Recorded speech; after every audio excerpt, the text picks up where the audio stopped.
All right, Bosh, we're back. Squeeze the Neck podcast, another episode. Today we are in the wonderful Landow performance are we still in Denver here? We are in Denver. yep. With my new mate, Chris Lockhart. Thank you so much for doing nice this, mate. To meet I really you, bro. appreciate it. Thank you for bringing me in, man. No, man, we hooked up on the Instagram like the last few days, right? Yeah. And it's been, we've got it figured out before I got to go home. Yeah. So very grateful to you, thank you, man. I'm glad you're out here for the fights, right? Yep, absolutely. Won championships. It's all kicked off. It's like it's mad with this podcast, man. The way I travel around, it's like you get to places and you start meeting people, and suddenly it's like podcast. So, and hospitality in America, guys, is always fantastic. Well, Colorado. I can't speak for the whole of America, right? My experience here. It's slowly but surely dropping here, I feel like, but it's still here. That's good. Yeah. So, kickboxer or Muay Thai fighter? What do we call you?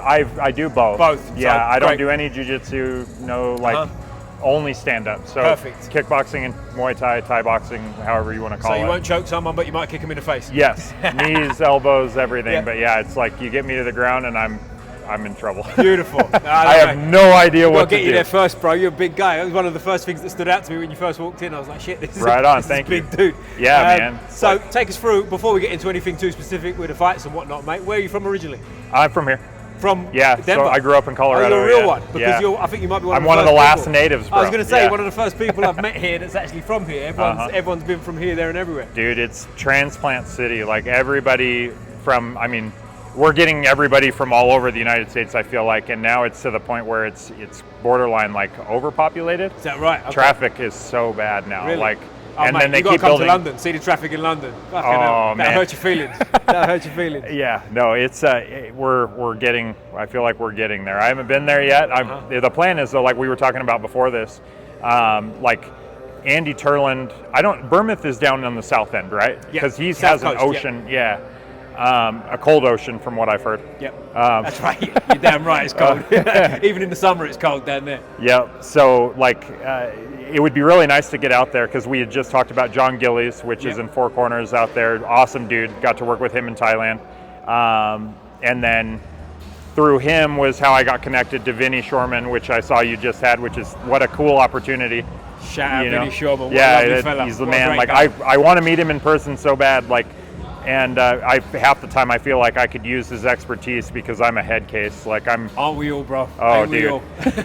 So, and then, so all of those, they're all out there, and then Andy's down south, and Andy's running his new promotion now. But I met him in Samui, because that's where we were like all at. I met Gillies out there, and awesome dude. Glad you got to connect with him on Instagram.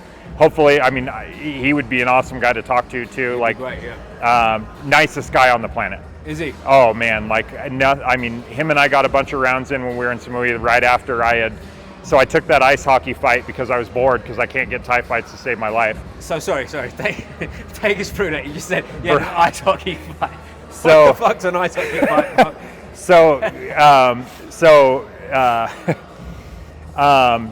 So shout out to Taboo Social Club.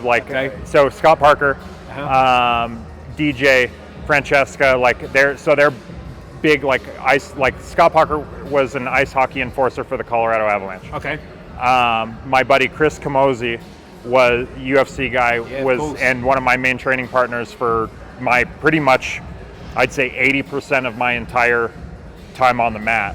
Yeah, because we all came up at Factory X under Mark Montoya. Nice. Is he a Denver guy as well? He is, yeah. Yep. So we're all he's actually I don't think he's a native. He came from California, but he came out here really young. Right.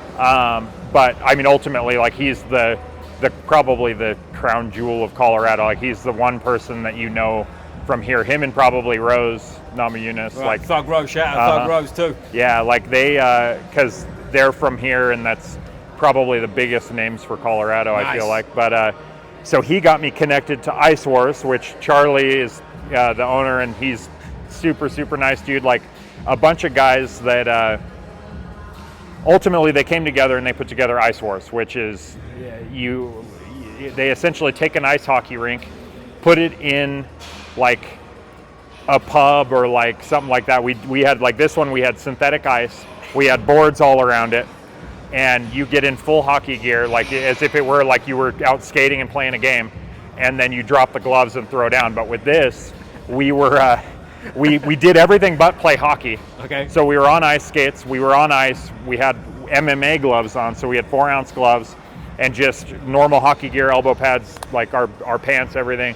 And they gave us like cool sweaters and stuff to wear, and then we had our helmets on. That's the fucking maddest thing I've ever heard. You go out, bro. It was 2 2-minute rounds. And no, 3 2-minute rounds. So fast pace. It's on. No. Shit. You can tell I got hit hard as fuck right out of the gate because I can't even remember how many rounds we had. But they weren't. No, they were. It was 3 1-minute rounds, I believe. Wow, okay. And so it's a sprint. As soon as you hit the ice, they go, and you're fucking latched on and throwing. And yeah, it was bad because we joked about it leading up to it because they were like, bro, you need to like throw a Superman punch right out of the gate, like throw some MMA shit at this dude right off the jump. Dude hits me with it right out of the gate, like airborne. Dude, we were both like, because we didn't have to cut weight. So he's 230, I'm 230. I mean, this guy, I had no idea who he was. I was just like, Chris hit me up. He's like, dude, this is totally you. You got to do this. Because I play ice hockey, at least 3 to 4 times, a week outside of that. So I'm like, I'm skating. I'm doing a lot of, I'm playing all week and fighting, and I do it all through fight camp and stuff. And so he's like, bro, you have to do this. So I was like, all right, let's go, bro. I'm in. And at first I thought it was bare knuckle. And then it ended up with MMA gloves. So I was like, it's a done deal. So ultimately somebody got knocked out in a boxing fight before that, I guess, or something happened. They pulled out of the tournament. Chris was like, bro, you're opening, like, it's here. Do you want it? And I said, yeah, let's run it. So I went in, fight this dude that's an enforcer from like the East Coast, from the ECHL or whatever, like bad dude, like has 100 and some odd penalty minutes a season for fighting, like, which is a shit ton. Like, it's a lot of fighting. And like, I have Thai boxing, like I have a lot of fights too, and a lot of, like, my record's pretty good, and so it was a good matchup. But yeah, he comes out of the gate, fucking jumps in the air, bow, blasts me, and like tears open my whole face right out of the gate. I had like, he went all the way down to the bone, and yeah, like chipped my orbital, and then like you could see my like skull through it. And but it was funny because he hits me, and I'm starting to leak. He points out the ice. He's like, he's bleeding. And you can see it in like the video, and I look at the refs, and I'm like, the fight doesn't stop when you bleed, bro. And I like grabbed him and we went back to it. But yeah, so that whole, I did that right before I had went to Thailand, because it was kind of a spur of the moment thing. It was like, we had 2 weeks.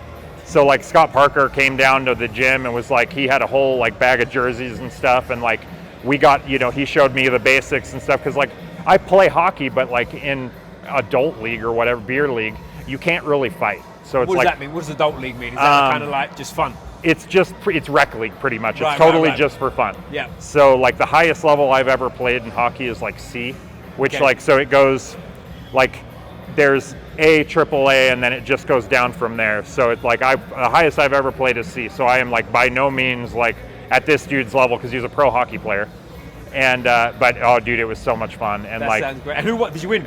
No, I lost. But I lost by decision. Oh, okay. So we kept fighting. We beat the shit out of each other, and it was a tournament. So like, I was lucky. I was happy to say, like, I was one of the only guys that actually hurt this dude. Yeah. Nice. And I took so much energy off of him, and he still beat the shit out of everybody. Really? Like, oh yeah, dude, he finished everybody after me. That's and cool. Yeah, knocked them all down, finished them. And won like king of the rink or whatever was what it was. Nice. Well, that's like his arena, right? He's on the ice. He's used to it. So, yeah. Oh, dude. And it was, so this was crazy because like all of the guys that were there were from Canada, and we were the only 2 Americans on the entire card. So like there may have been one other one, but I don't think there was, because they paired us up first, and I don't know why they did this, but I mean, because it sucked because that was kind of my first time having like betting odds and stuff, so it was like a different dynamic leading up to it, because I feel bad because like a lot of people, they expected me to go out and smash this dude, and I was like, I tried. Like, I did everything I could, and I fought to the very end, and it's like, I'll never quit. But yeah, some people lost some money sadly, but and it's my fault ultimately, which still kind of haunts me. But I mean, the dude that I fought, Ryan Devine was like the nicest dude ever, like definitely deserved it. Like he's playing still, like the organization was great. Yeah, I mean, there was, and Taboo Social Club, which is Scott Parker's deal, which they run that, and they run Parker's Platoon, which is a charity that they run for vets. Like, they're, solid gold, man. Like, good people, yeah. Oh, dude, they took care of me leading up to that fight. They gave me access to their Airbnb beforehand because this was up in Cheyenne, and I had to go do a bunch of pressers and stuff up there, and then I needed a place to chill because I was the nerves and stuff leading up to fights. I just wanted to be alone, and I had my girl with me, and we just kind of hid out in their basement, and I slept for the first little bit until it was time to rock and roll, and then we get in there, and then the energy, bro, it's so much fun. Fighting is insane. You know, it's it's just the walk and everything, and then the adrenaline, and it's hard to replace. It is, yeah. So, and I'll tell you what a life experience though, right? Oh, we're dude. Fighting on an ice hockey rink. How many people can say they've done that? Do you know right? what I mean? What an experience. Well, and it's funny because the Russians do it, and but they wear headgear. They wear headgear. Yeah, they wear headgear. I'm that is me, easy. I'm that is so. I never imagined they would wear headgear in a million years. No. I've tangled with a lot of Russian Spartans, you probably have in Phuket too. In Samui, there was a period of the time the gym would pretty much turn pure Russian for a little while. Yep. And they would all come down and start training, and it's they are similar to the Dutch, where it's when you're sparring, it's one speed. We're fighting. Every round, we're gonna beat the fuck out of each other. Yeah, that's it. And so I expected them to be bare knuckle, helmets, no, not gloves and headgear. I was that's crazy, because I'd do that shit for free. Yeah, that's easy. I'm that is fine. That is no problem. That's another day in the gym, man. That's it's cool, man. We used to say that about the Russians in Thailand and stuff. I've never spoke about this before on here. Oh, but yeah. I nearly had a fight away from the ring with them. So I was just there. Oh, really? In the camp, and I was by myself, completely alone, and there was a group of about 5 of them. And I'm just, you just catch eyes, don't you? Yeah, yeah. And the guy straight away was mean and speaking in Russian. I said, bro, I speak English, and he spoke English. And he was why you fucking look at me, blah blah blah. And I was well, bro, you're looking at me. What do you want me to do? And he and his friends pulled him and stopped him, which was kind of lucky, to be fair. There's about 5, 6 of them. Yeah, so yeah. Saved your life. I'd have probably got done. A bunch of bad dudes, because that is one thing they can fight. It's and they are I've noticed that the tempers flare. It doesn't.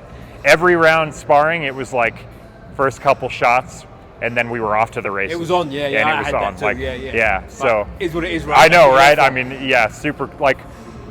That's being, traveling around the world and training with all different people. You get different personality types. It's all good memories at the end of the day. Oh, you know dude, what I mean? You look back at them things and you go, you know what? It is what it is. But for sure. We've almost done a podcast about something completely different. I didn't even know you'd done the ice hockey fights, man. So I've got a feeling, guys, this is going to be a wild one. Right on. All over the place. Typically, what I do with these, I end up having a bit of a plan to talk about your fights and whatnot, and then we just jump all over the shop anyway, and you've already beat me to it, so we're flying. Right on, doing yeah. Great. But, well, the Thai fighting, what I actually do, my actual sport, that I didn't just was That's how you got into that. But I was hey, fuck it, let's fight.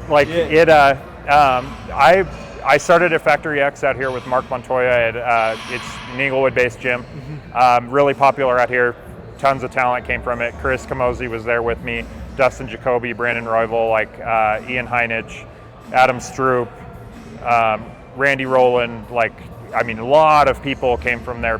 Brian Camozzi, another awesome dude, his brother, Chris's brother. Yep. And I'm forgetting probably 20 people, because it was just such we had such a sweet core group, and I'm still grateful to this day that I got to come up under them, and I learned so much from Mark, and because it helped me grow as a fighter.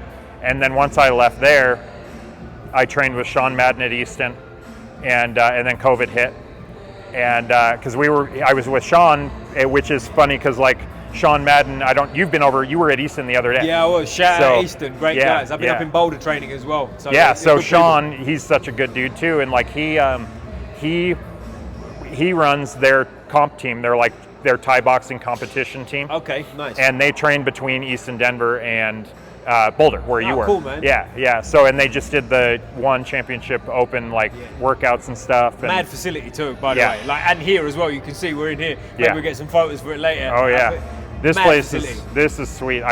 Speaking of, before I forget, so my strength and conditioning coach, Eric Telly, he gave us access to this place. I'm here a couple of days a week. I met him through Factory X because we were like, they all come in here.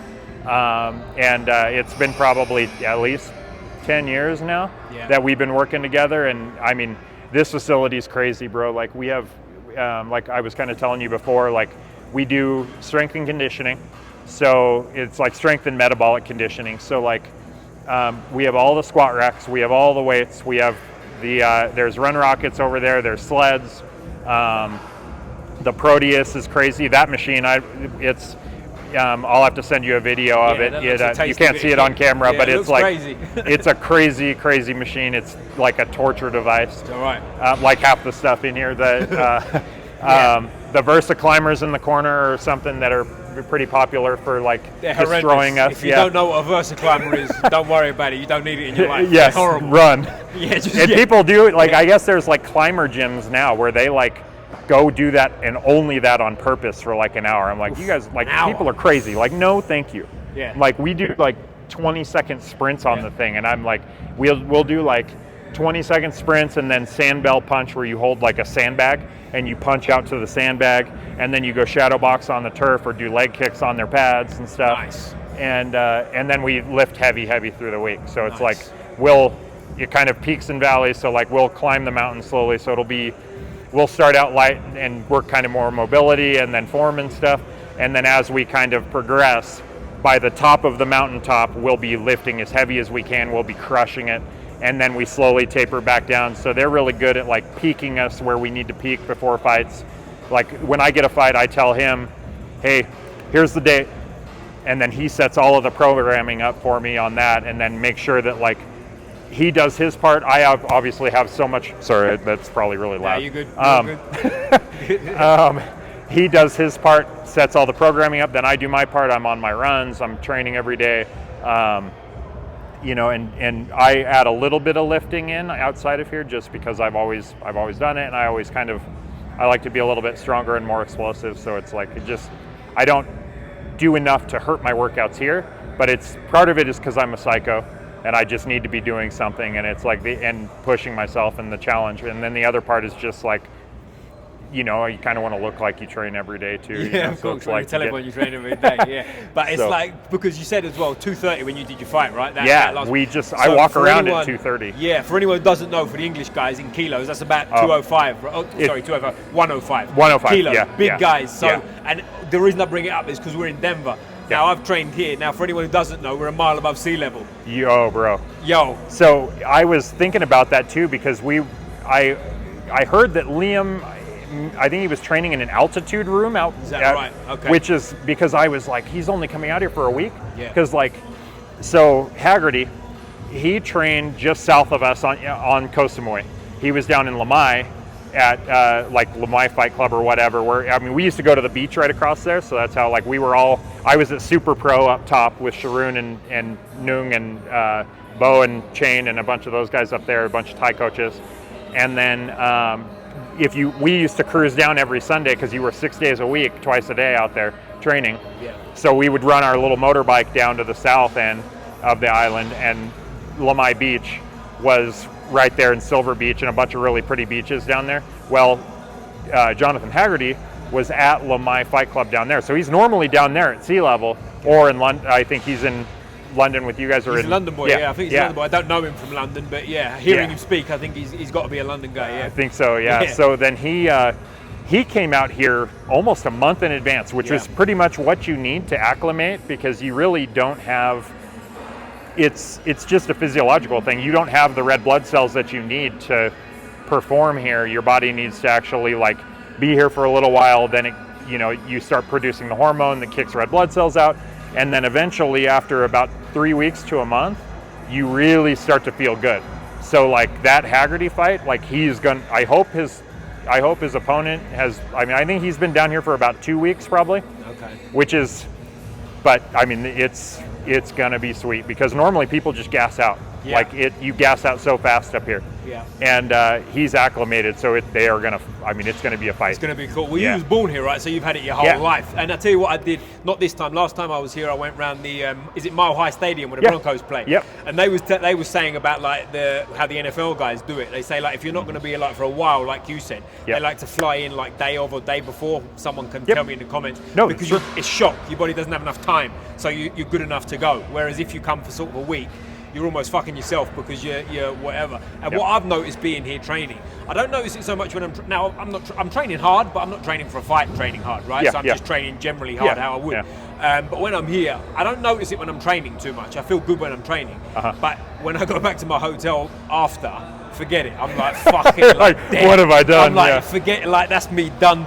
So like, it's different to how I expected it, but you definitely feel it, man. It hits you. I was like last night or the night before maybe, I had a shower in the room and all that shit, and the room fucking spinning. I was like, man, I think I'm done for the day. Like this is the end of my day. But for you growing up here, is it just, this is business as usual for you? It's totally normal. And but the thing is like even for me, like because every time I go to Thailand, I'm there for at least 3 months. Right. So like your body naturally acclimates to sea level where it's like it starts burning off red blood cells and then you kind of get used to it there. Like I have a pretty good advantage as soon as I get there after I get rid of the jet lag. Right. Like I'm like cardio, like I can run forever. Like I have a really pretty big head start, and then slowly but surely I acclimate, and then your body gets rid of what it doesn't need. So you start burning those red blood cells off while you come back here and it's hell on earth. So like even for me from living here, like I come back and it takes me, it doesn't take me as long probably, but it's still like a couple weeks before I'm really like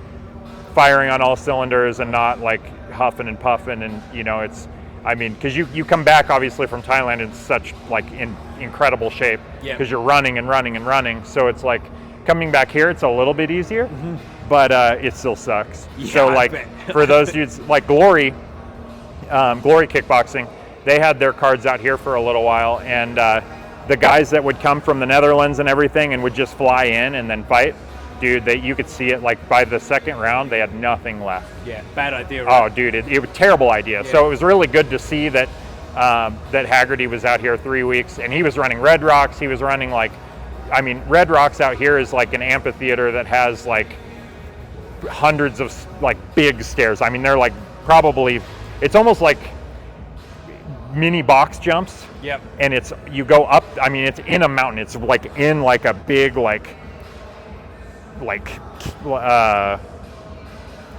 there's mountains on both sides essentially. It's like cut into the rocks by the look of it, right? Yeah. And so you can run up and down those, and it's even higher than the elevation we're sitting at right now. Yeah, because my Uber driver told me for a single guy, that's the place to go in the mornings and watch the yogis jump up and down the thing. So shout out Red Rocks, maybe I'll head up there before I get home. Right? Yeah. So that's above here, is it? As it is. Higher? Yeah. So that's the place to go. Haggerty's been doing it. And Haggerty has Justin Gaethje. That's his like. I mean, he's constantly there in fight camp.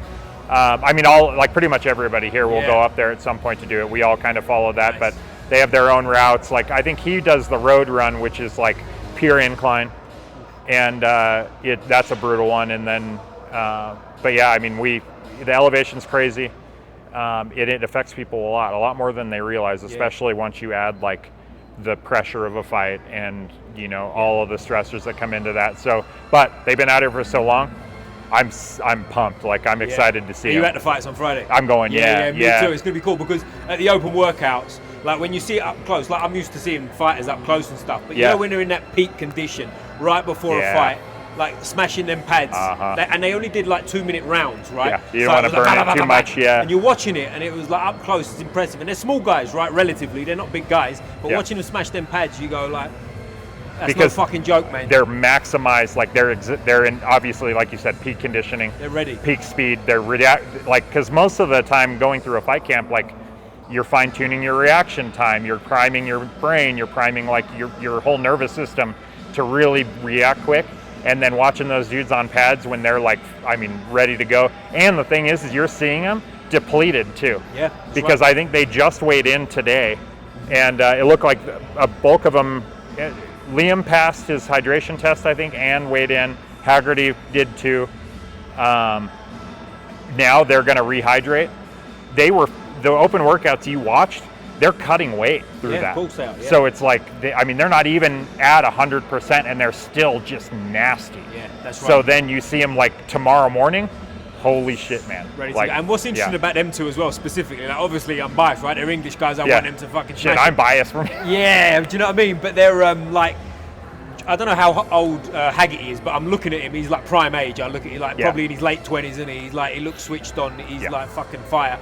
And Liam Harrison, who's, I think he's more late 30s, but I was listening to him on an interview, and he looks sharp, he looks switched on, and he's talking, he's going like, I don't know when my last one's coming, blah, blah, blah. So like, coming up is like, he knows he's not got, he hasn't got like 10 years ahead of him. So when he's fighting now, he's on it, and you can see it. Oh, for sure. Like the determination, and watching like how his last fight went down.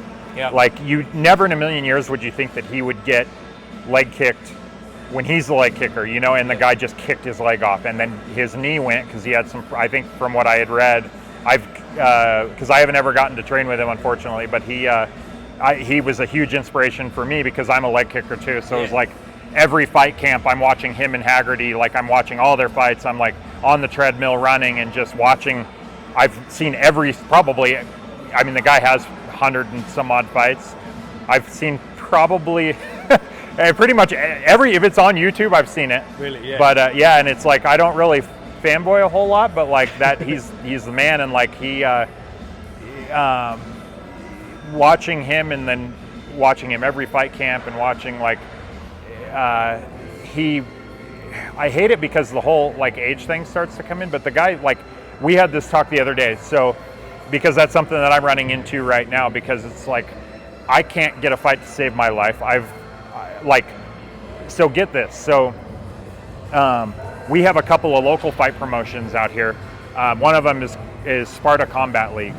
And I'm not, like, I fought for him a bunch. I've finished most of my fights with them. Like, I've won every fight I've had with them. And like some of them in pretty decent fashion, like elbow finishes and stuff like that. And bro, I've hit him up over and over and over again looking for opponents, and we're going on like 2 years now that I haven't fought. And dude, and it's like, this last go around, like probably 6 months ago, I hit up their promoter and I said, hey, look, I'll add $300 to whatever opponent that you can find that'll fight me.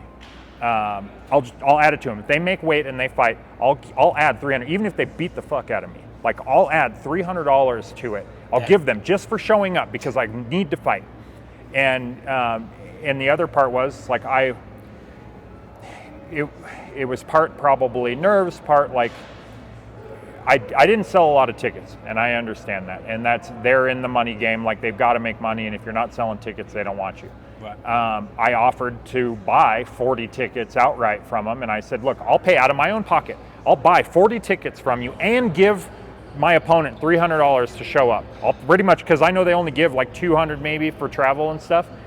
I'll add $300 to their stuff, and I'll buy 40 tickets off the top. If I don't sell the tickets, I lose the money.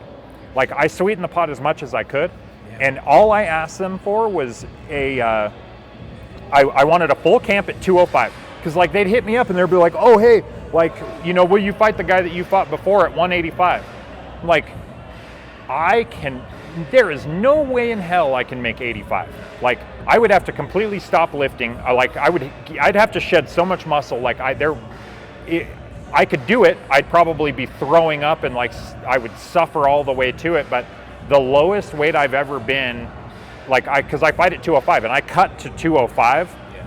I cut to 205, even in prime conditioning, and you can see some of my pictures on Instagram and stuff. When I'm at 205, I'm shredded. Yeah. There isn't a whole lot left that I can lose.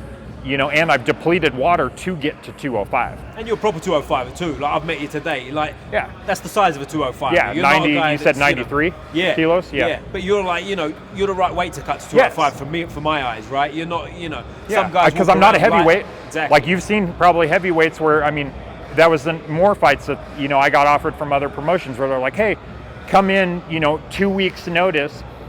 Fight a dude in like XFN for they're another big fight promotion out here. Fight him in kickboxing, which is like, I train Thai boxing all of the time unless I have a kickboxing fight, and then I switch and I stop elbowing and like I stopped doing so much. Like I still clinch, but I don't do extended.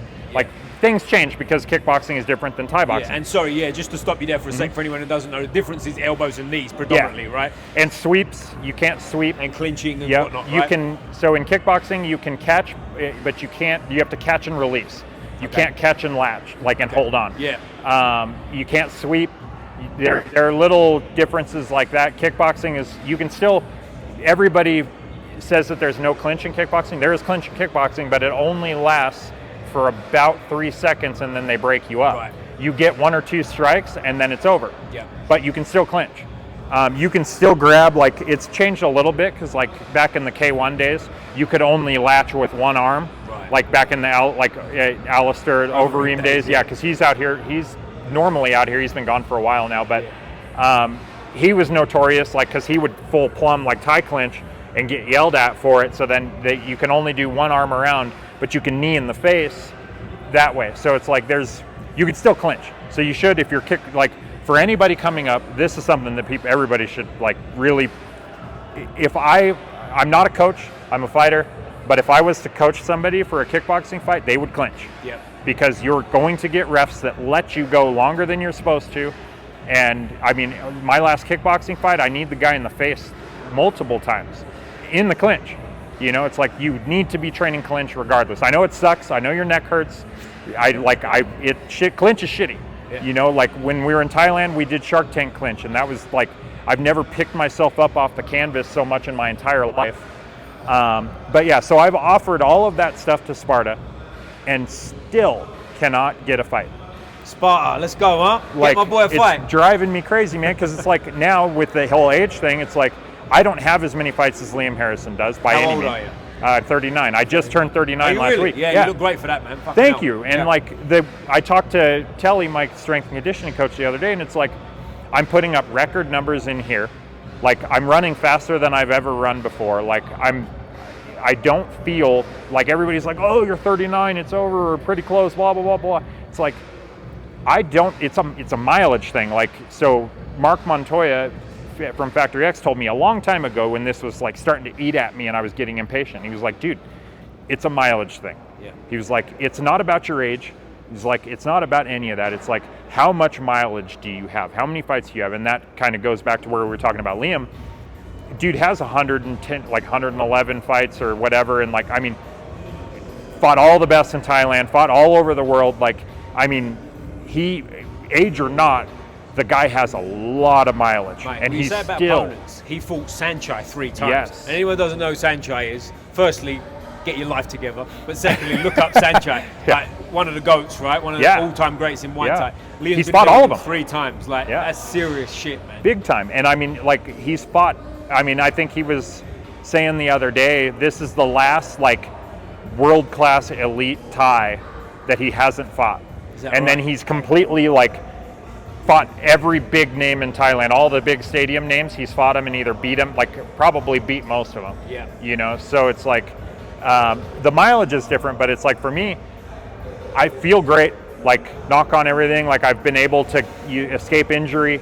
I've had rounds all over the world with some of the baddest in the world. I've trained Alistair, and I've been surrounded by fantastic people.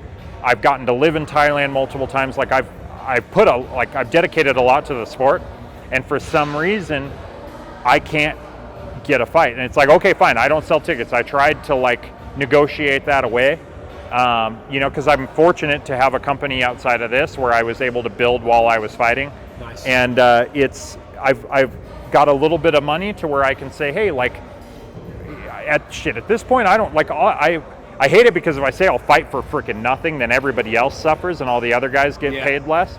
But it's I just want to fight at my weight class with a 6-week camp. I don't care who, I don't care where. I just want 6 weeks and at my weight. That's all. I don't ask for much. Instead of oh, hey, 2 weeks and you get this heavyweight title fight, and then we'll give you 2 more fights after that after you get your head fucking torn off by some dude that's cutting to 265. Some monster, which technically, had I taken the fight that they offered me, I probably, high likelihood, I still would have beaten the guy after watching his fight. But the only thing about being 39 is like I don't want like any really severely unnecessary concussions. Of course, yeah. And because I've lived the life with headaches every day, and you know, I mean, I'm constantly concussed, hard sparring every Friday. You know, it is nice to not have headaches right now.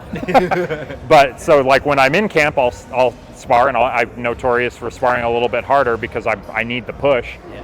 But ultimately, like, you know, taking fights that don't make sense just to stay active at this point doesn't make sense. But it's like, I don't ask for much, bro. Like 205 and 6 weeks. That's it. I'll fly. I don't care. I'll fly anywhere around the world. Like I'll end up talking to Andy Turland. He's running his own promotion down in Bournemouth. And he said, he was like, dude, I'll get you somebody. So once my girl, this was sad. Like she was sparring. She kicked this chick in the ribs. The details I didn't see it, so I'm just kind of picking up what she told me, what everybody else said. But ultimately, like, she's got a nasty middle kick. She's trained with me out in Thailand every time I've gone. And she just like loves the sport. Sometimes I feel like more than I do. Really? And you guys obviously a fighter, and I didn't realize. She's not a fighter. She just loves. She just trains. Like Damn. She's just yeah. So she told me. On one of the other podcasts, I called her like a crazy person, and they had clipped it kind of funny, and she was like, what the fuck? Like, what did you? So she was like, please today, don't call me a crazy person. Okay. So I'm not calling her a crazy person. Tiffany. Tiffany, you're not a crazy person. You're not crazy. Not crazy. You're only intermittently crazy.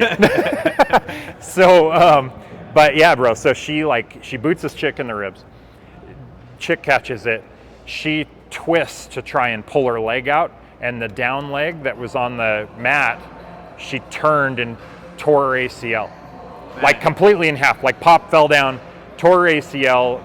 It's up in the air right now if her meniscus is involved too, but she goes and has surgery on the 19th. So it's like, you know, once like, I'm thinking about ways to like, once she's like healed enough, like, hey, what do you think about London? Like, let's go. You know, it's like you could, you know, have a nice, you know, holiday. Yeah. And we'll go out and train with you guys, and like go down south, mess around with them, and like see what happens. So, because we haven't, dude, it's weird. Technically, normally we're in Thailand right now. Right. Is that right? You know, so it's like we're like every year we end up we go from about July to October. Nice. And we didn't go this year, and then she got hurt, you know, here, which it's like, it sucks because like I'm even still like I'm repping there, like the gym out there. Like I love Superpro. I love all the coaches out there. We still talk to them. Miss it big time. And then, you know, monsoon season starts about October. So, but hopefully like we've got some travel plans coming up, but in the interim, it's like, I need to fight.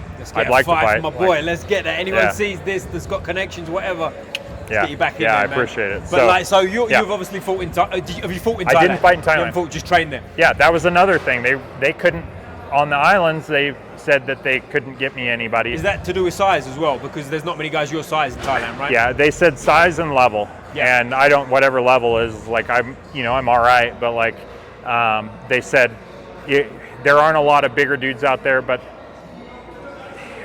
they said they couldn't, and one, you know, so it was like I just trained and trained and trained, and because when I first went out there, they did have me a fight, and then the guy pulled out, and luckily, like he did, because I had gotten sick when I was in Bangkok, and ended up getting so sick from Bangkok that I was still training, but I had a parasite that stuck with me through a big chunk of my time out there. I can relate. I've been in hospital with a parasite in Thailand as well. It's it's a sweet, motherfucker. right? Yeah. And when you're sick out there, you're fucking sick. You know what I mean? It's like different sick. And they gave me, I might have told this on here before, so apologies guys. But the stuff they put me on, like the pills to get me through it, when I got home, the doctor was like, we wouldn't give this to a fucking horse, bro. Get rid of this shit. That's why you're still sick. I was like, okay, cool, you know? Yeah. But it's a cool place, Thailand. And like, obviously, going back to the size thing, like when I was out there, I trained in Phuket top team once. And I was like training with the biggest guy in the gym pretty much, and he was smaller than me. And I'm not a big, I was probably weighed about 170 for the Americans. Gotcha. Do you know what I mean at the time? So like size would be a fucking issue, right? It's tough. And then on the island too, like there were people coming over from Phuket. The guy that I was supposed to fight was coming down from Bangkok, but he ended up pulling out a couple days beforehand. So it was like, and then from there, I was like, at that time, because this was like my first time out there, I just said, okay, fine, like since that's not going to happen, let me figure out like what the hell is going on. And I ended up going to the hospital too. Yeah. And then I still trained, but I ended up like, I didn't end up fighting that time. And then I went out the second time, and I spent most of the time out there by myself, just training, getting ready, because I was like, find me something. Yeah. And we struck out again. There So I'm like, I don't know what it is. I don't know what the problem is, but like now I'm on kind of like you hit me up at an interesting time, because I'm like, well, I've trained a lot of different places, and I'm kind of like shit, man, is the universe trying to force me into something else? Like I have my company, I put my emphasis on that, and numbers are way better, obviously. Like I give up a lot to fight, but now it's like purpose. Yeah, it's like, what do I do? I'm like, I'm a Thai boxer. Like that's who I am. That's who I've been for longer than I've been anything else, and I didn't expect this. Like I started originally, it was just fun. It was something to do. And then ultimately, like it got its hooks in. And because I'm not a coach, like I'm not, like I can hold pads for people and like at a beginner to intermediate level, but there are some guys that are so good at holding pads and so good at coaching. It's like, that's not me. And it takes it out of you too, doesn't it? Holding Thai pads, that's tough on the body, man, isn't it? Do you know what I mean? Like if you want to fight as well, you don't want to be holding pads if you can help it, I would imagine, right? Yeah. Like, it takes it out of you and stuff. So like, how many pro fights have you had, mate? I've only had one kickboxing fight. One pro, because of the toughness of getting fights and stuff like that. So Sean Madden, the guy we were talking about earlier, the coach out here for Easton, he had told me, he was like, look, you have two paths. Back when, this was before COVID, when I was training with him, he was like, you have two paths. He's like, one path, you go pro, you struggle to get fights. Other path, you stay amateur, you fight in all the tournaments you possibly can. Fights are way easier to get, and you can potentially fight in the Olympics if it gets approved to do it. And then you just stay amateur, you have 50, 60 fights amateur, you call it. He was right about the whole pro fight thing, because I went pro, fought, won, beat the guy in his hometown by decision, sadly, after I kneed him in the face. And I didn't finish, it's my fault, but ultimately somehow, and thank God, I won by decision in his hometown, which blows my mind, because I was convinced I lost. Definitely won then, right? Yeah, I guess so. Because I was convinced. I'm like, if in my mind going into that, there's no way in hell I'm winning if I don't knock this dude out.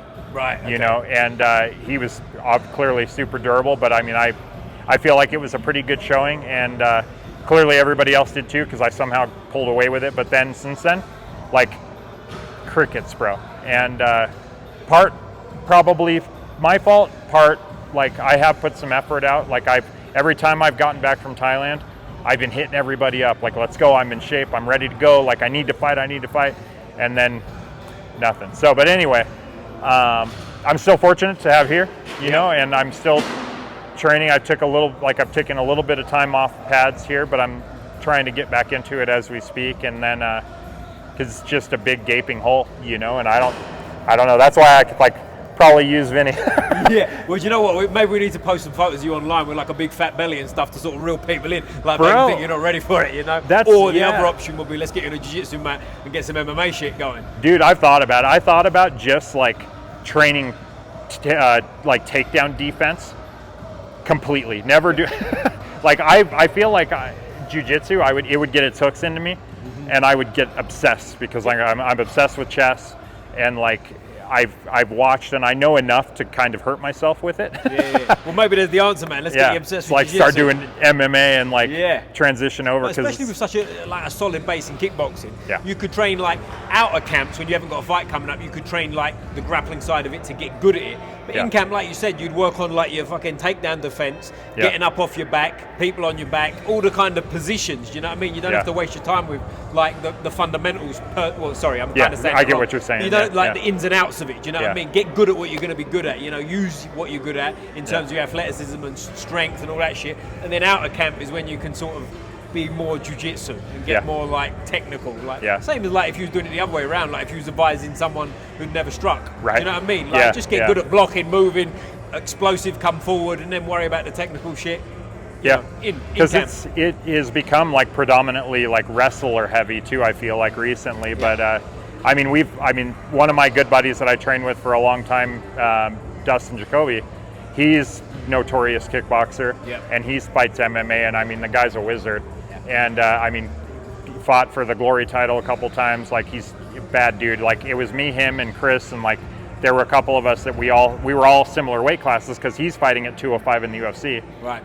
And because he was an 85er for a long time. I was going to say he fought at 85 because he's famous really for the short notice against Jacare, right? Yeah. And like what an animal to jump in there at the time with Jacare on short notice, and he'd already fought him, and he still said, "Fuck it, I'm in, sign me up." You know? He like the dude is the truth, and like for his like entry into Glory, like Dustin he got, I think it was a short notice call. They hopped in the car, drove a couple states over and fought, and he knocked out I think everybody in the tournament. Yeah. Like the dude is a savage. Sorry, is this Dustin we're talking about? Sorry, Dustin, yeah. Sorry, Jacare was Chris. I was Chris Camosi, that's why I got confused. But we're all like... Don't kill me in the comments, I fucked it up. We corrected it before I left it. But yeah, I mean, they're all like... Chris is the same way. Yeah. I mean, it's you call him, he shows up. Like, and that's where, like, they've been a huge inspiration to me. And, you know, it's like I thought about it for a little while. It's like, well, maybe like, you know, maybe I just lift and try and like just look as good as I possibly can and work on the company and then just give up on life. Okay. And don't give up on life. And just like live and wait to die. It's like, what fun is that, man? Like, what fun is that? I've got like, I have the health. Yeah. I've got, you know, like physically I'm fantastic, you know, in shape, and, you know, it's like, maybe that's what you need to keep quiet, man. You need to make when you got like a bum knee. Yeah, right, exactly. Limp into the cage or something. I don't know, man. Like something. You know, it's like we got to make something up. But are you a UFC fan by any chance? You know,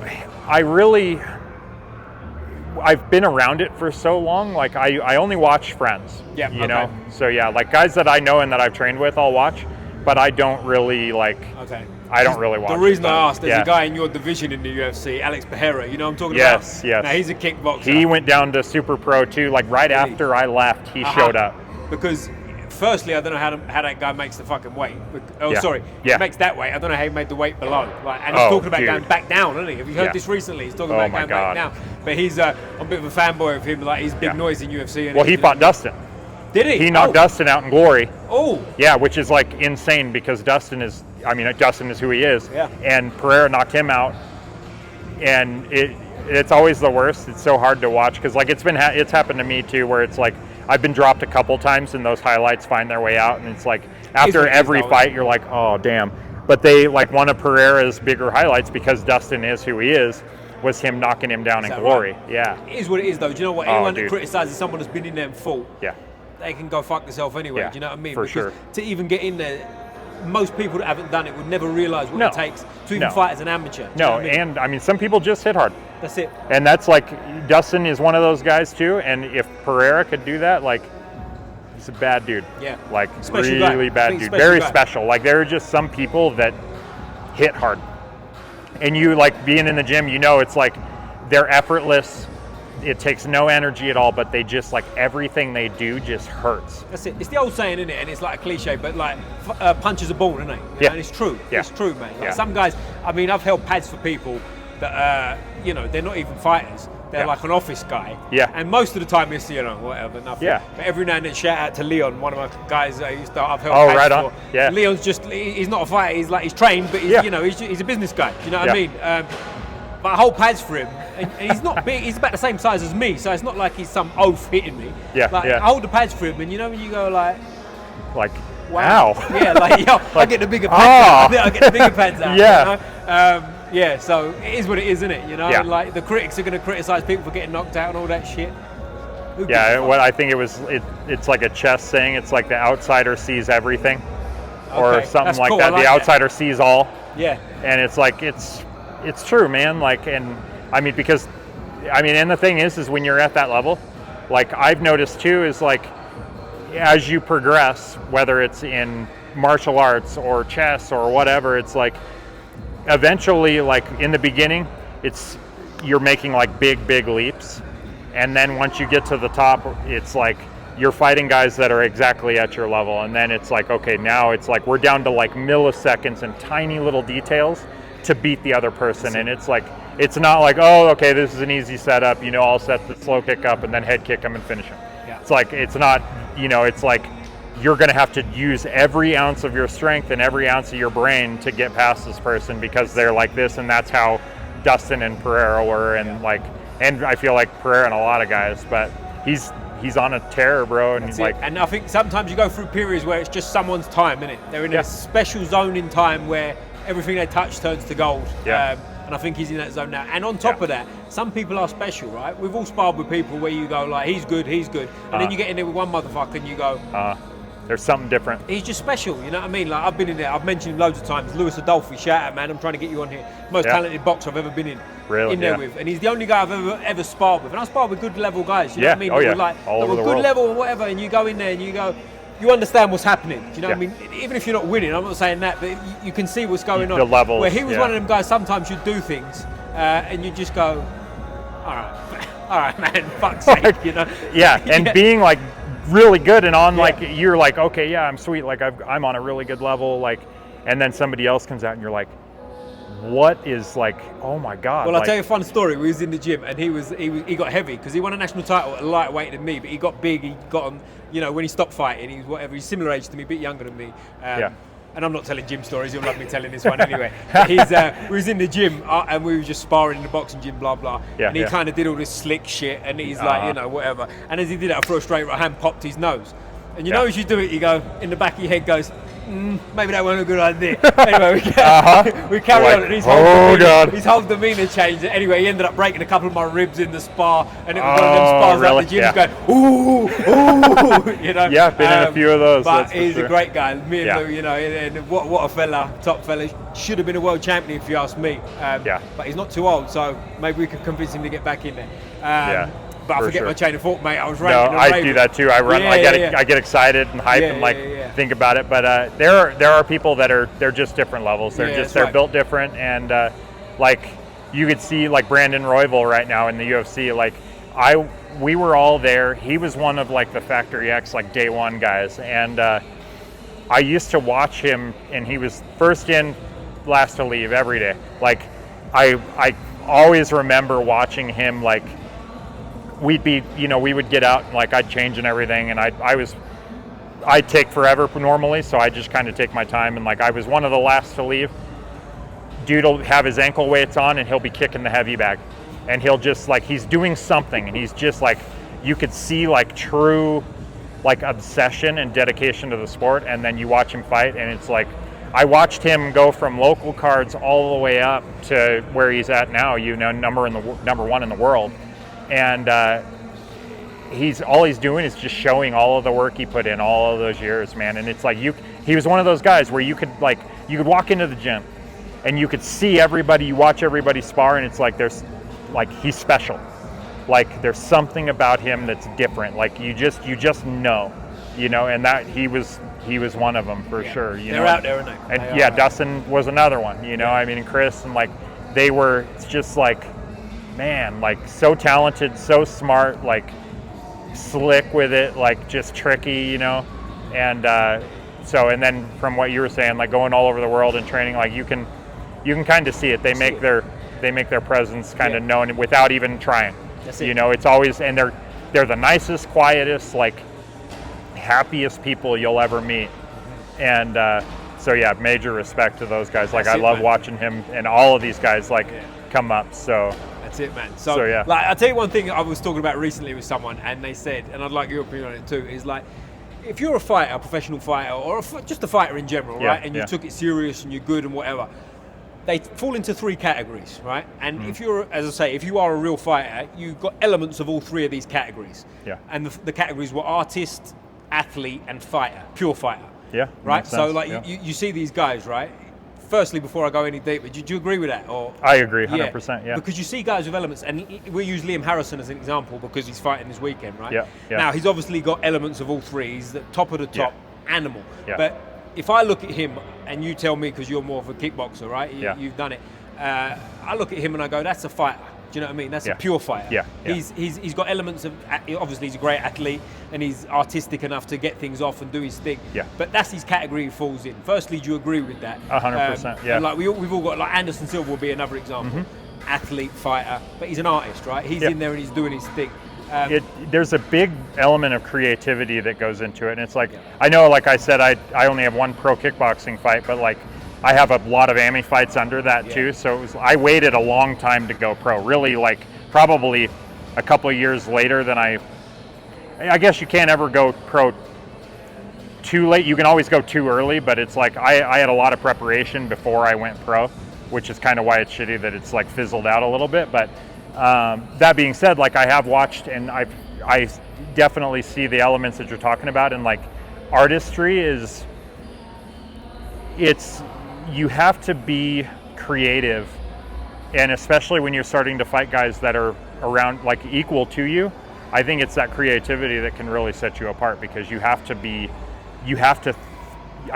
set them up. I mean, you're playing mind games, you're being creative, you're doing different things. Like some of the best guys in the world, like another guy that's out of here, Corey Sandhagen, you know, like he's notorious for his footwork. Yeah. And it's like the guy can move, he can hit you in every stance. Like he really doesn't have a stance because he's flipping between ortho and southpaw all the time. And that right there is like true, like that's artistry, you know, because you can't, like some of the guys out here have tried to teach his system, and it's like you can't teach that system. Like that's a big thing out here that they were trying to do, is they were trying to teach all of Corey's, you know, techniques and how he moves and everything to normal people out here. It's like, that's like teaching somebody to be Bob Ross. Yeah. It's like you can't like they paint a specific way. You can get close, like you can learn from it, but ultimately, like there's only one Sandhagen, there's only one Bob Ross, there's only, like these guys are so unique, and it's that artistry that I think sets it apart. I agree, and you can show them it, right? But you got to let them figure it out themselves. Like Muhammad Ali's one as well, right? Whereas his coach, and I'm going to butcher the quote. I was about to say the quote of, but roughly the quote. I was going to say I butcher everything all the time. Angelo Dundee, his coach, roughly something along the line of a reporter in the 60s when Ali was training under him. He said to him, like, how do you train someone like this? And he said, listen, you don't.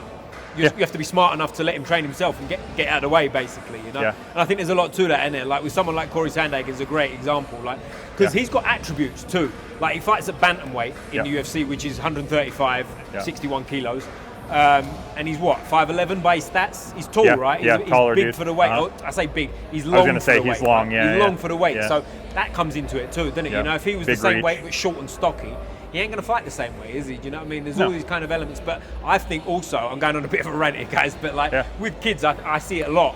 They get overcoached, and sometimes you just feel like, show them something, and then shut the fuck up and let them do it, and then correct them as they need it. You know? Do you agree with that? Oh, 100%. Because I experimented a little bit with coaching some people in the past like year or two, and it's so easy to just like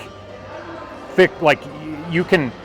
It was tough because like a good buddy of mine, Randy Rowland, like he's a really good coach on the side where he'll pick out all the good things. He's like, this is all the good things that you did, and he'll just file away all the bad shit that you did, and then we'll work on it, which is the way a coach should be. This is the reason why I don't coach, because I had a whole fucking laundry list of the bad shit you did, and I'm like, we are fixing all of this. And it's like, but what did I do good? And it was like, I always kind of had him poking me in the side, like, hey bro, like he did a lot well, like. And then it's like, yeah, okay, shit. Like I get so fixated on fixing things that it's like, you know, I forget about, oh, well, you landed this and this worked out really well, and you can't, you know, this, you know, you huge improvement from your last fight and everything. And it, you know, you kind of need that poke, and overcoaching is like a super easy trap to fall in. Yeah, big time. And you can also, like you're saying, you can give people all the bad shit as well, right? But it's like, it's never going to be perfect. No. So if I come to you and I've never seen you before, and you've got a mad, powerful low kick, jab's not whatever. Yeah. You know, you do what you can, right? Yeah. That's always going to be there. You work on your strengths, but let's fix that a little bit and let's see what comes from it. Because if I just go, we've got to work every little element of your jab, you forgot that now. Well, and that was the thing with me. Like coming up, it was like, it was nice because I was able to find myself. Yeah.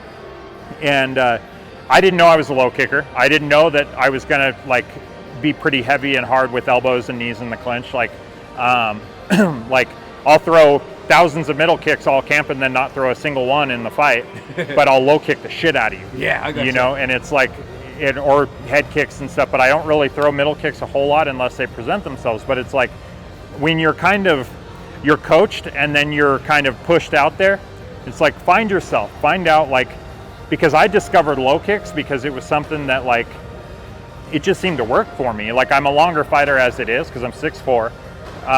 Like, I can touch you with my jabs, and I knew, like, coming in, I was like, my jabs set everything else that I did up. So it's like, okay, that's important. I need to get really good at that. And then jab setups, jab counters, like a lot of stuff like that, where I kind of was able to pick and choose what I liked, what worked, what was working with me in the gym, what was like actually giving me an advantage in the gym. And then I was able to kind of hone in on that, where there are some people that they may be low kickers, they may be heavy boxers, they may be, you know, like some of the people that I've worked with in the past were like, their hands were just nasty. It's like, instead of, you know, like, you can lean into that, and you knew they were going to kind of lean into that, but I feel like coaching them, it was like, let's give you some other weapons.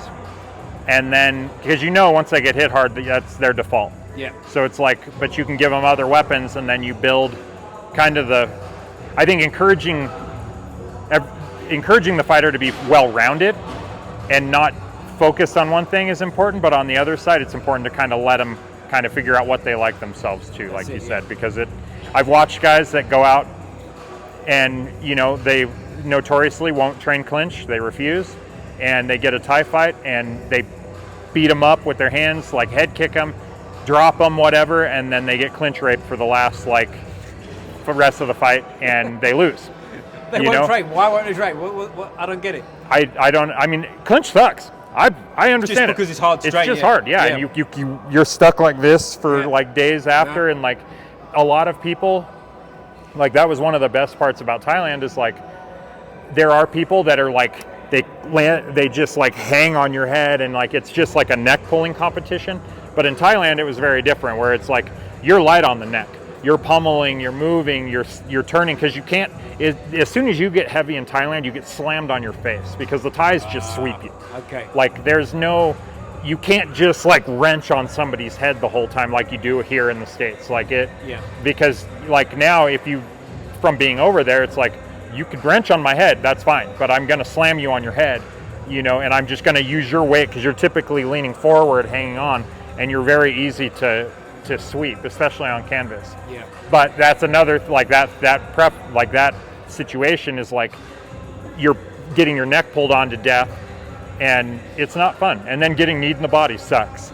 It's not high priority, that, is it? No, you know, and it's like, it's not a good time. Yeah, I mean, we wear knee pads out here, which help.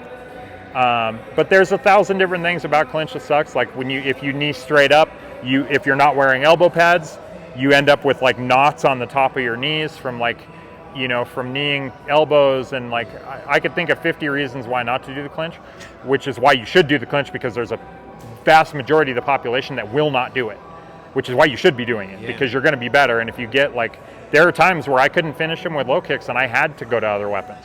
You know, it's like I can't finish everybody with low kicks. People know there's film out there, like they can check.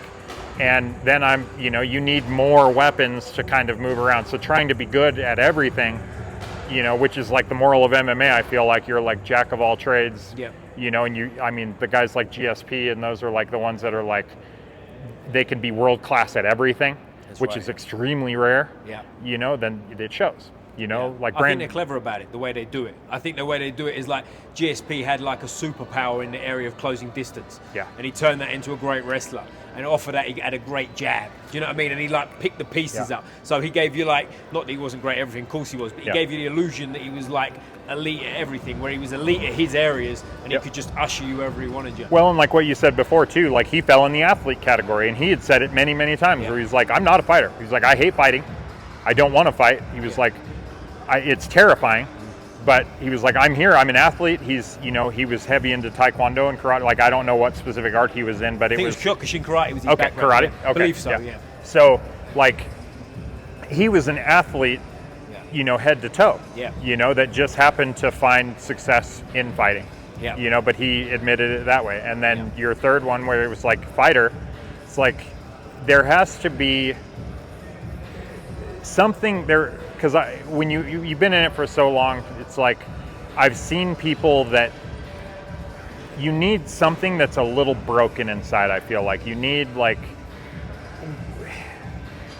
for the fighter category. For athlete, anybody could do that. You can train, like I can show you how to middle kick, like I can show you how to punch, like we can make you really good. Like my girlfriend, for example, like Tiffany can she can middle kick at an elite level. Like her hands are nasty, like she hits hard as hell, like she's really, really good at Thai boxing and has never fought anybody in her life. Like her hardest sparring rounds were in Thailand, where it was like there were a couple times where I was like, I'd watch her, like, because she was really good on, since she's so good on pads, she doesn't really know how to, she kicks hard as fuck. And I watched her boot this chick in the ribs. I watched her, like, and I was like, oh God, they're gonna fight. Yeah. I'm like, oh no, like this is gonna be bad. And they naturally, like, she pissed off a couple people and it turned into a fist fight, and that was the closest she's ever been to a fight. But she's an athlete. Like, she was a cheerleader in college. Like, she is born and bred 100% athlete, and she doesn't have, like, that, some people have that little, like, you hit me, I'm gonna fucking break, like, I'm gonna crush you, like, I will make you pay. And then there's the, hey, well, you hit me, okay, cool, like, or there's the ones that are like, you hit me and they turn around and they turn their back and they run. Like, you're either a fighter or you run. And you don't really notice that, you don't really know that about yourself until you get in a fight. Yeah. Which is why, like, everybody on the internet, which rightfully so, says, like, you don't know yourself until you get into a fight. No. Like, I didn't know myself, until I got in a fight. And especially when you get knocked down, it's like a couple, luckily it hasn't been a lot, but I've been knocked down twice, and I got up both times and I lost by decision.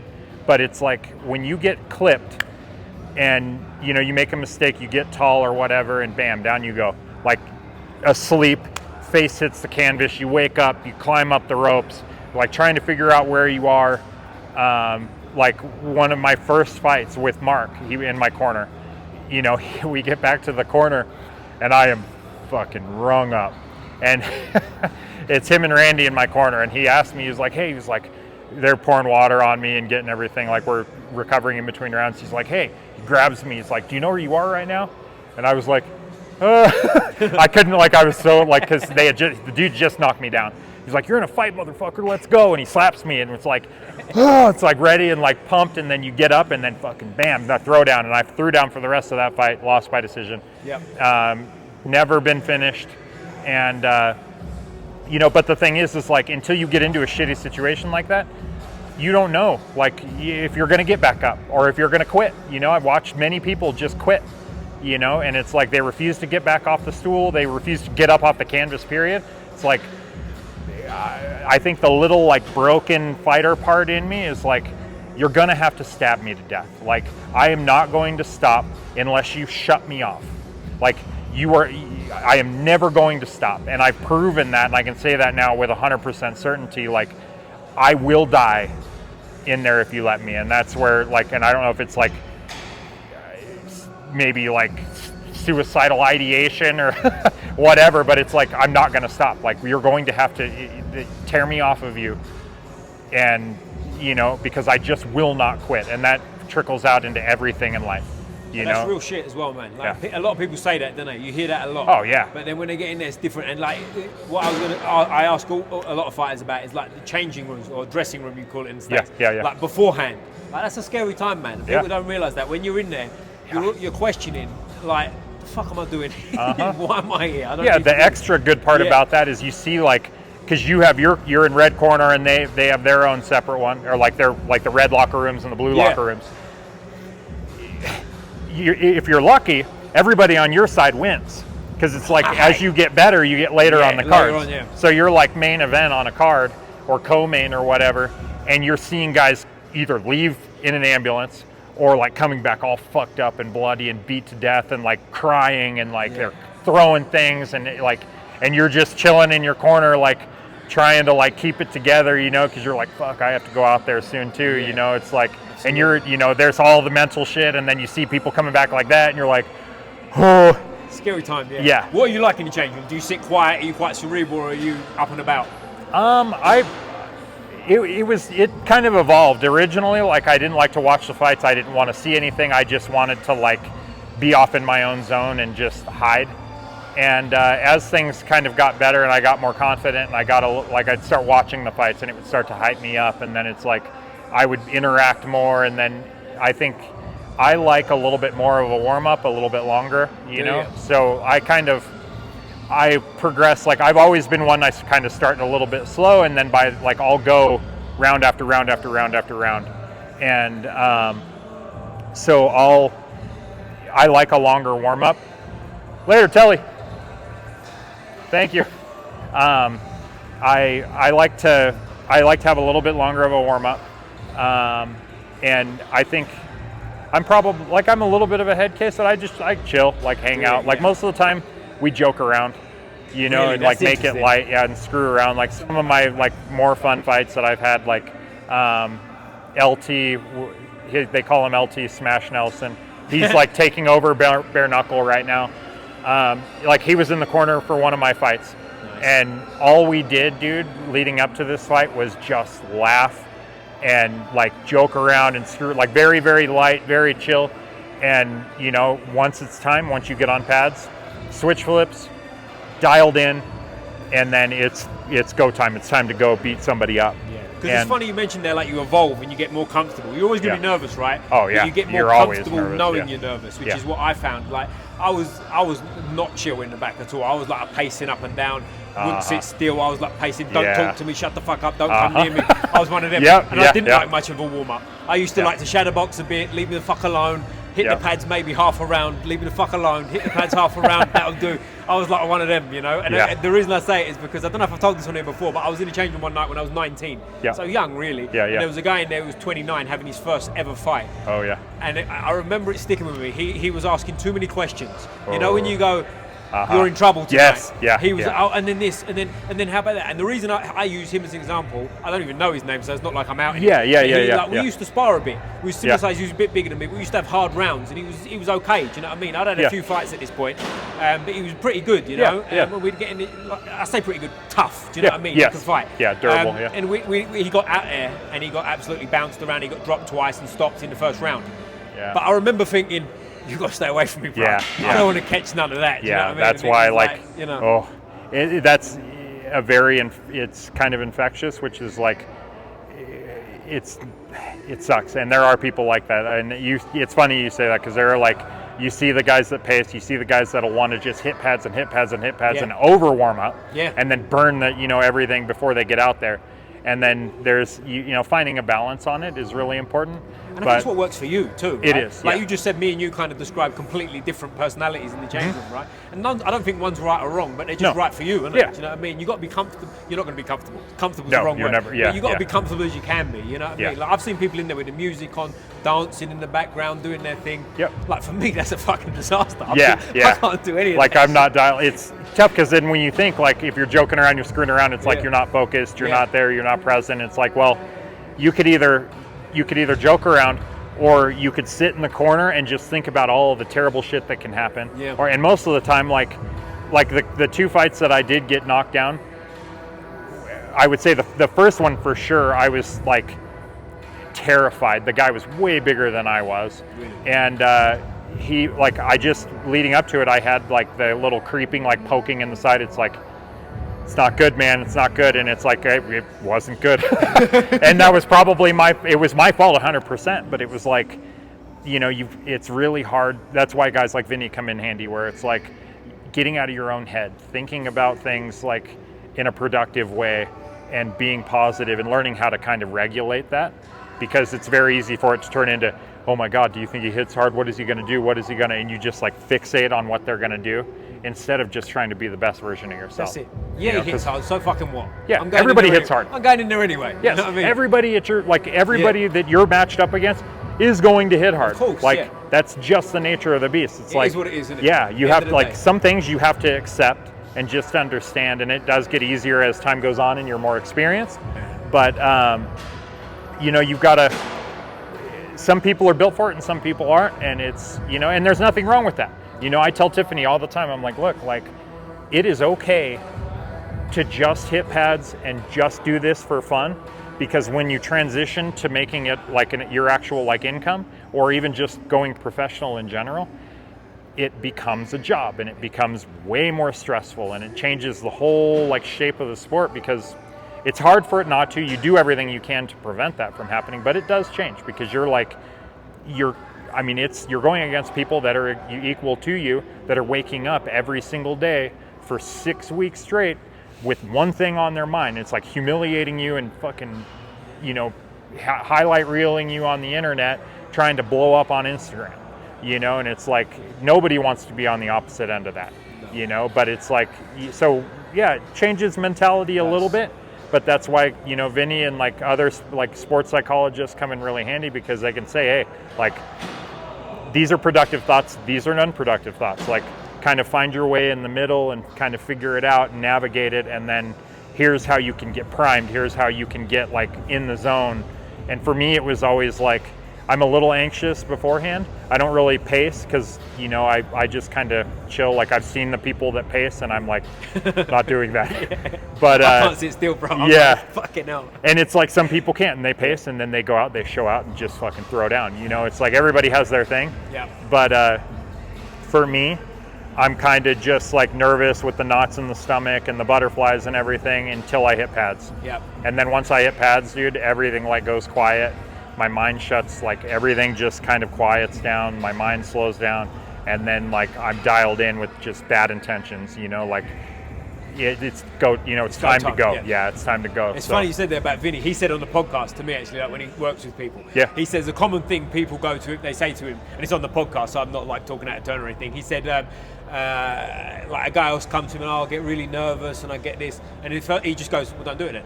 Yeah. And then they go like, well, no, I want to fucking do it. And he says like, it just lights up a whole other aspect, because initially he just goes, no, don't do it then. Yeah. And they're like, not expecting okay. that. That was easy. Yeah. And he says it's funny. Like, really? I found it really funny, because it's like, you wouldn't expect that, would you? You'd expect someone to go, well, what we need to do is this. He's just like, no, well, okay, do something else. Yeah. I mean, and that is like something else to think about, is like in the sport, a lot of people, like the coach can't want it more than their athlete does. You know, so there has to be like a point where it's like, okay, like I want to challenge myself. I want to get better.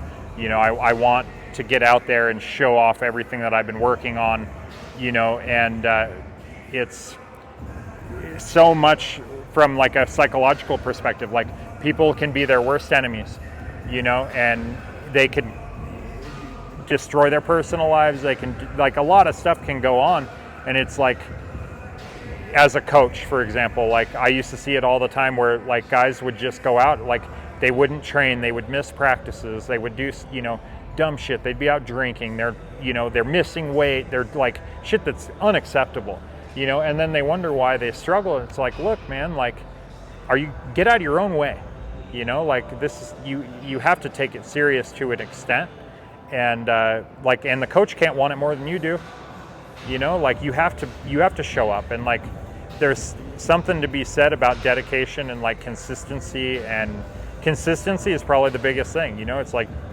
show up, you know. It's like whether you're, you know, just doing it to get in better shape, or, you know, because there are a lot of times people ask, they're like, oh man, like you lift all the time, you do all this stuff, you know, how do you do it? And it's like, I just put my shoes on, you know, because there are days where I don't want to go, like I'm, you know, everybody gets sore. You know, especially in fight camp, you're battered, you're beat up. Like, it's like, I don't want to run this 5K, you know. Most days, isn't it? You said some days. It gets to the point where it's most days. It's like, Jesus Christ, like by the time of the end of fight camp, you just want to fight to make it all stop. Yeah. You know, it's like the fight's the easy part at that point, because the hell you're in leading up to it, like you just want it to stop. But just put your shoes on. Like, just get in the car and go. And that's, the rest will take care of itself. Some of the days that I didn't want to go the most, where it was like every excuse I could think of and everything, I was like, I don't want to go. I can't, like, what, like, I feel like shit. I went in and I had the best practices of my life. you know, and it's like, I wouldn't have known that had I not gone, sorry. And like, you just have to go. So if you're trying to get better, you're trying to get in shape, you're trying to like do anything in life, it's like, just show up, you know. And it's like, you know, you like, because Tiffany, she's hurt right now. She's like, well, she's always kind of dedicated and disciplined, but you know, it's like going in there and now it's like she's kind of diverting a little bit because she has surgery coming up. It's like you can still be productive, you can still do things, you can still find ways to challenge yourself, and it's like some days it's going to suck and it's deflating, like you're hurt. It's going to take 9 months to be able to get back on the mat. It sucks, you know, but in the interim, it's like you can find other things to do. You can still keep lifting. You can still like, and the days that are tough and the days that you don't want to get up and the days you don't want to do anything, it's like, put your shoes on, like, let's go. Like, take your pre-workout or whatever you take, like noon tabs or whatever beforehand, and get in the car. And by the time you're there, it's like ready to rock and roll. And then by the end, like, and it's kind of cliche, but you hear it a lot. It's like, I can't think of the exact quote, but really like you're never upset after the workout. You're always, it's like, fuck yeah, I did it, you know, like I got through it. You always feel better after the workout. Definitely. You know, no matter what, like you got through it, you did it. It's like beginning, you didn't want to do it at all. At the end, you get out, you're like, okay, I accomplished something, like that's sweet, you know, like it, and you feel good. Yeah. So, that's it. Yeah. So there you go, kids. Keep it simple and just show up. Just show up. I saw a quote the other it. day, and it was very American in my mind, but I heard it and I was like, that's a great fucking quote. And it said, the heaviest rep is opening the door on the way in the gym. And I just went, mate, that's a cool quote. Bro, like that's that. awesome. That's so cool. That's so cool. Because it's a fact, man. Because like, especially for the runs too. Like in Thailand, we were running 2 5Ks a day. And it's like, you get up and you're like, what the fuck? Like, I don't want to like, and in Samui, it was like, our run to the viewpoint, because we ran to like a little like viewing post at the top of a mountain. It's like your 5K wasn't just like a, hey, like what I do here, where it's like I hop on a treadmill, set 0.5 incline and set my speed and just run for 30 minutes straight, you know, for my 5K. Yeah. This is like up a mountain and then you run back down the mountain. It's like it was hell on earth. Yeah. It's like, and there were some days it's like, I don't want to go. But, you know, it's like I put my shoes on. Within the first like little bit of the run, it's like, okay, all right, we're good, and then off you go. That's it. You know, so they're a motherfucker in Phuket. They do the Buddha run, or Big Buddha run, I think they call it. That's a beast. We had one on Samui that they called the Buddha run, and it was legitimately like if you dropped a rock, the rock wouldn't stop rolling. Like it would just kick up speed. It was so steep, bro. Proper run, yeah. Oh, bro, like your legs were cashed after. Because me and Andy and Jazz. One of the girls that lives out there, like we ran that run a couple times and it's like, oh, it sucks, you know, and like a couple of the other guys that were out there too with us ran it, and it hell, dude. And it was a short run, but it was like, I mean, the steepest incline I've ever ran in my life. And I mean, you can't, like, if you drop something, you better get it fast. Because it's going all the way down to the ocean. Maybe that's the way to motivate people. Drop their wallet down there and let them chase it. Oh, dude, yeah, seriously, like inspiration for sure. But so you're going to the fights this weekend? Yep, absolutely. Fights this weekend, one championships. You'll be there as well. Yep, obviously. I will. Yeah, we'll be ringside. But also one thing I want to talk about actually. Back home, before I finish, I always ask people their football team, and it's kind of a quick deal, right? So, but out here, it's a bit different. We don't necessarily have a football team. I'll ask you at the end anyway, so keep it to yourself. I'll give you a hint of who to say. But what's American sports teams? Tell me about your American sports teams out here.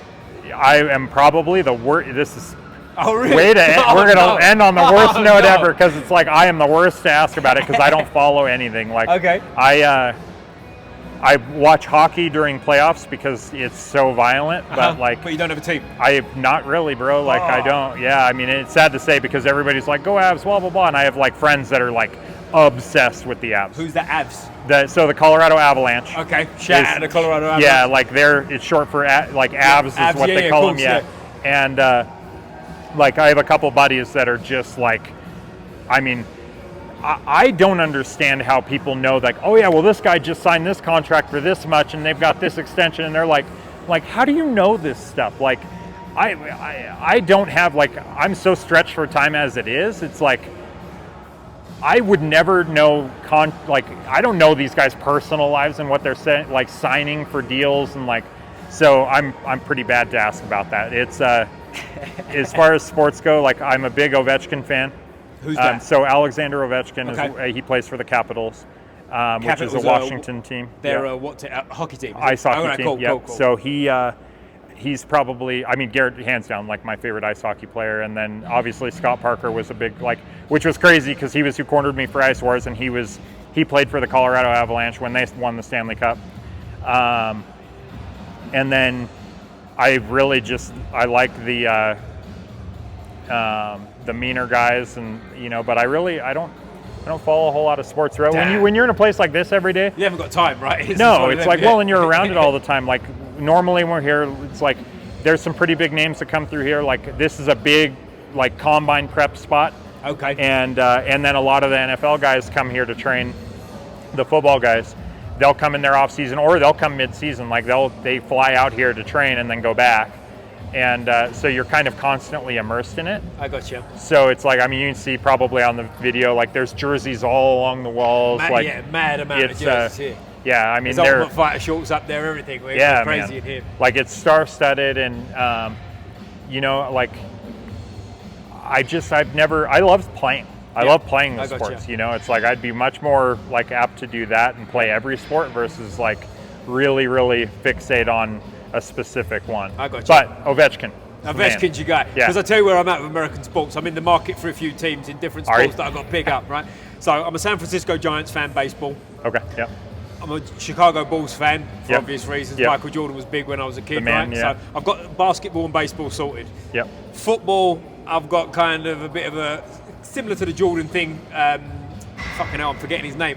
Tom Brady was big, so England Patriots, Ray Lewis, Baltimore Ravens. I've been here a few times, so the Broncos. So I'm in the market, so I could be swayed one way or another. Yeah. My college football team I was given the other day, shout out Matt from APECO, Colorado Buffs. I'm a Colorado Buffs guy they're now. killing it, man. Yeah. It's their new coach and everything. I'm a Buffs guy. I don't know much either. I talked to my grandma about it the other day because she's into it more than I am. Is she really? That's so cool. Because it's what, Shannon Sharp, I think, Prime.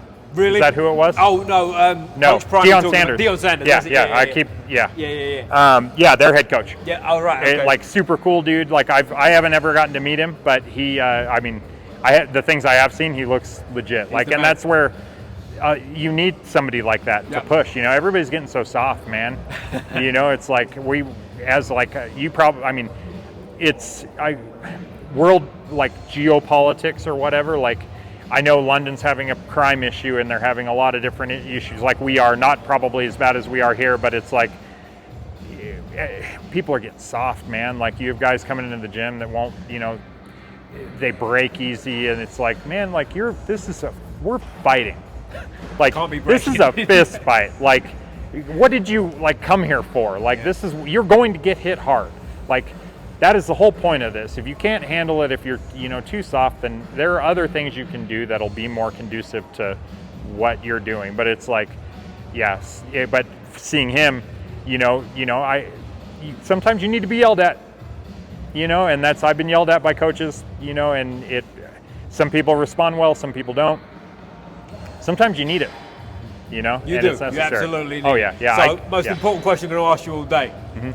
This is important here. Brace yourself now. All right. It's football, not soccer. We call it football because we kick it with our foot. So because the Thais love football too. Do they? Yeah, cool. Who's your football team, mate? Chelsea, very good. Well done, my guy. Thank you. Nailed it. Yeah, got it. First time you heard it here, guys. Cristiano Ronaldo. There you go. He plays for a rival team, but whatever, man. Keep it to yourself. But all the American fans, guys, give me a shout out for teams I can take. As I say, baseball, basketball, I'm covered. College football. Other than that, shout me out. But before we finish, mate, anything you want to shout out? We'll put anything in the description below for you anyway. You can find me on Instagram at Lockhart Muay Thai. It's Lockhart _ MUAY _ Thai THAI. And big thank you to Landow Performance and Eric put Telly. Both links in below, guys. Yeah, and for letting us be here. And thank you for having me, bro. I appreciate you big time. No, I appreciate you for doing it, man. Really. And Superpro. Yeah, Superpro Samui, Taboo Social Club. those guys were so huge. They sponsored me for the Ice Wars fight. Everybody in Parker's platoon, big charity, like that's something really cool that you can, like, people can do out here to kind of support wounded vets and stuff like that. Nice. And yeah, man, like, and really everybody that supported me in the past and, you know, into the future, and yeah, and we'll see. I mean, who knows what's going to happen, and, you know, I mean, hopefully we'll fist fight somebody soon. Let's get you a fight soon. Yeah. But really, man, thank you so much for doing this. Thank you so much, bro. Appreciate it, man. Yeah, I appreciate you. Thank you. We always finish fists up like this, mate. Yeah. Squeeze the neck. Boom.